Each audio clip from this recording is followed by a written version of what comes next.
दोस्तों, आज से करीब 170 साल पहले 1842 में एक पैलियोंटोलॉजिस्ट जिनका नाम रिचर्ड ओवेन था, उन्होंने उस समय के 3 ज्ञात रेप्टाइल फॉसिल ग्रुप मेगालोसॉरस, इग्वानाडॉन और हाइलियोसॉरस को स्टडी किया और पाया कि इन 3 समूहों में पाए गए जानवरों में लगभग समान विशेषताएं हैं, जैसे कि अपने समय का सबसे बड़ा जानवर होना, जमीन पर रहना और अपने पैरों पर चलना। इन सभी वजहों से रिचर्ड ओवेन ने इन सभी प्राणियों का एक सामान्य समूह बनाया जिसे डायनासोर कहा गया, जिसके बाद से पूरी दुनिया भर में सभी कॉन्टिनेंट्स यानी महाद्वीपों में डायनासोर के फॉसिल्स की खोज की जाती रही, जिससे फॉसिल की स्टडी से मिली जानकारी के आधार पर डायनासोर्स को शाकाहारी और मांसाहारी इन 2 समूहों में बांटा गया। शाकाहारी डायनासोर्स को सेरोपॉड ग्रुप और मांसाहारी डायनासोर्स को थेरोपॉड ग्रुप में रखा गया। इसी कड़ी में 1902 में अमेरिका के मोंटाना में हेल क्रीक नाम की जगह पर अमेरिकन पैलियोंटोलॉजिस्ट बर्नम ब्राउन को एक लगभग 5 फीट के आकार का डायनासोर का एक स्कल मिला, जो काफ़ी अच्छी हालत में था। इसके करीब 6 साल बाद ही बर्नम ब्राउन को एक पूरे डायनासोर का स्केलेटन मिला, जो एक डबल डेकर बस के साइज का था। फॉसिल की स्टडी से पता चला कि इसमें एक थेरोपॉड की सभी विशेषताएं मौजूद थीं, जैसे अपने पिछले पैरों में बड़े नुकीले पंजों वाली 3 उंगलियों का होना और सामने की तरफ 2 अपेक्षाकृत छोटे पंजों वाले 2 हाथ, जो शायद संतुलन बनाने के काम आते रहे होंगे। 1902 में पाया गया थेरोपॉड का यह डायनासोर फॉसिल अभी तक का किसी भी मांसाहारी डायनासोर का सबसे बड़ा और सुरक्षित ढांचा था, जिसे 1905 में हेनरी ऑसबॉर्न ने टायरेनोसोरस रेक्स का नाम दिया, जिसका मतलब था द टायरेंट लिजर्ड, जिसका हिंदी में अर्थ होता है छिपकलियों का राजा। दोस्तों, वैसे यह विशाल टीरेक्स का ढांचा आज भी मोंटाना के स्टेट म्यूजियम में देखा जा सकता है।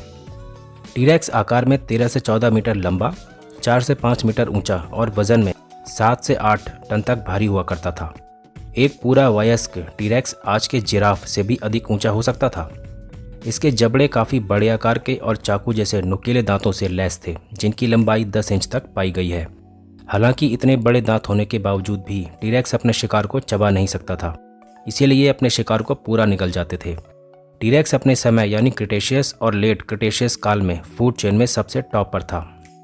टीरेक्स के पिछले पैर आकार में बहुत बड़े और ताकतवर थे, जो तेज दौड़ने में मदद करते थे।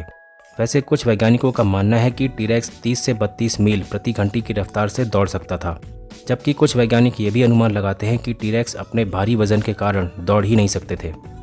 इतने विशाल आकार के होने के बावजूद भी टीरेक्स का जीवन काल अधिक लंबा न होकर 28 से 30 साल तक का ही था। दोस्तों, टीरेक्स क्रिटेशियस काल में दुनिया के उन हिस्सों में पाया जाता था जहां आज दक्षिणी और पश्चिमी अमेरिका है। वैसे आने वाले समय में टीरेक्स सभी ज्ञात डायनासोर्स में सबसे अधिक चर्चा का विषय रहा, जिस पर कई फिल्में भी बनी। लेकिन 1993 में स्टीवन स्पीलबर्ग की फिल्म जुरासिक पार्क के रिलीज होने के बाद से टीरेक्स को लेकर आम लोगों में बहुत जिज्ञासा बढ़ गई। उसके बाद तो डायनासोरों पर बनने वाली अभी तक की तमाम फिल्मों में टीरेक्स एक मुख्य आकर्षण का केंद्र रहा है। वैसे दोस्तों, क्या आपको पता है कि टीरेक्स के फॉसिल्स भारत में भी खोजे जा चुके हैं? भारत में पश्चिमी भाग से लेकर दक्षिणी हिस्सों में नर्मदा रिवर बेसिन के क्षेत्र में टीरेक्स के जीवाश्मों को 1982 और 84 के बीच खोजा गया। ये फॉसिल क्रिटेशियस काल के लेमेटा फॉर्मेशन में पाए गए हैं, जो मध्य भारत में 5000 किलोमीटर तक फैला हुआ है। भारत में पाए गए टीरेक्स के जैसे डायनासोर फॉसिल को राजासोरस नर्मेडेंसिस का नाम दिया गया है, जिसका मतलब होता है छिपकलियों का राजा। इसके अलावा भी भारत में 20 से अधिक डायनासोर के फॉसिल्स अभी तक खोजे जा चुके हैं। भारत में पाए गए टीरेक्स राजासोरस की ऊंचाई करीब 3 से 3.5 मीटर, लंबाई 8 से 9 मीटर और वजन 3 से 4 टन तक का हुआ करता था, जो अमेरिका में पाए गए टीरेक्स के जीवाश्म से आकार में कुछ छोटा है। लेकिन जीवाश्मों के अध्ययन से पता चलता है कि राजासोरस के जबड़े अधिक ताकतवर थे। दोस्तों, अब बात करते हैं टीरेक्स से जुड़े कुछ मिथ्स एंड फैक्ट्स के बारे में। जैसे ज़्यादातर लोग ये मानते हैं कि टीरेक्स मुख्य रूप से जुरासिक काल में ही पाया जाता था, जो कि बिल्कुल गलत है। यह क्रिटेशियस और लेट क्रिटेशियस काल में पाया जाने वाला एक मांसाहारी थेरोपॉड था। फिल्मों में अक्सर टीरेक्स को तेज दहाड़ते हुए दिखाया जाता है, जबकि असलियत में टीरेक्स दहाड़ ही नहीं सकते थे। यहाँ तक कि कोई भी ऊंची और तेज़ आवाज़ निकालने में भी वे सक्षम नहीं थे, क्योंकि उनके गले में उसी तरह के एयर कॉक्स पाए जाते थे जैसा कि आज के पक्षियों में। तो टीरेक्स पक्षियों की तरह आवाज़ किया करते थे। वैसे आप टीरेक्स की आवाज़ को एक ऑस्ट्रिच की आवाज़ के समान भी मान सकते हैं। दोस्तों, वैसे तो हम सभी को ये बात पता है कि डायनासोर करोड़ों साल पहले ख़त्म हो चुके हैं, लेकिन टेक्निकली ये पूरी तरह से सही नहीं है, क्योंकि आज के पक्षी थेरोपॉड के सबसे नज़दीकी वंशज हैं, जिनमें कभी टीरेक्स भी हुआ करता था। इसीलिए विशाल शिकारी मुर्गी के रूप में टीरेक्स की कल्पना करना इतना कठिन नहीं है। हालांकि ये प्रश्न आज भी है कि क्या टीरेक्स के शरीर पर पंख पाए जाते थे।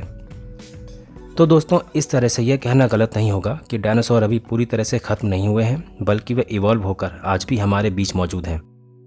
टीरेक्स पर यह जानकारी आपको कैसी लगी, कमेंट्स में ज़रूर बताइएगा।